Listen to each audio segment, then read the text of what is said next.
Wengi wamekuwa wakijiuliza kuhusiana na story ya kwa Nicole iko vipi, ilianzaje. Yani kuna story ambayo imezidi kutrend sana kwenye mitandao ya kijamii ambayo iko inamhusisha Nicole Bell.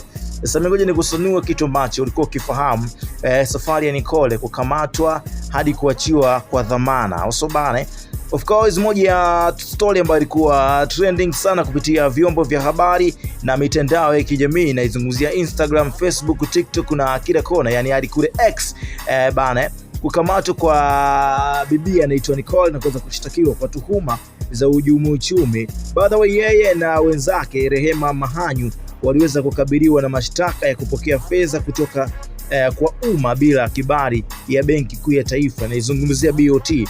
Sasa mwanadada huyo Nicole na mwenzie Rehema of course waliweza kufikishwa mahakamani na walishtakiwa rasmi, na hatua ilianza ambayo iliweza kuzua mjadala mkubwa zaidi, huku wadau wa burudani wakifuatilia kwa ukaribu na maendeleo ya kesi hiyo, kuweza kujua nini ambacho kilikuwa kinaendelea katikati. Baada ya kukamatwa, msanii Steve Nyelele alitangaza nia ya dhati kuweza kumsaidia na alikuwa tayari kuweza kutoa dhamana.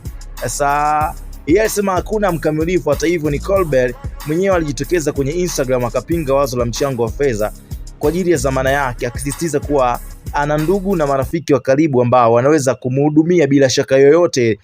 Baada ya siku kadhaa kizuizini, jana Machi 17, 2025, Nicole Bell na mwenzie Rehema wameachiwa kwa dhamana ya milioni moja, ni hati ya milioni moja. Nicole alitimiza masharti ya dhamana shilingi milioni 100, huku Rehema akidhaminiwa kuwa shilingi ya milioni 57 na wadhamini wawili. Usobane. Ingawa wameachiwa kwa dhamana, kesi yao bado haijaweza kukamilika. Mashabiki na wadau wa burudani wanasubiri kuona nini ambacho kinaenda kumkuta Nicole Bell mara baada ya kuweza kuachiliwa kwa dhamana. Sasa hiyo issue ndio iko hivyo. Jana pia ameweza kuchapisha kupitia ukurasa wake wa Instagram, inazungumzia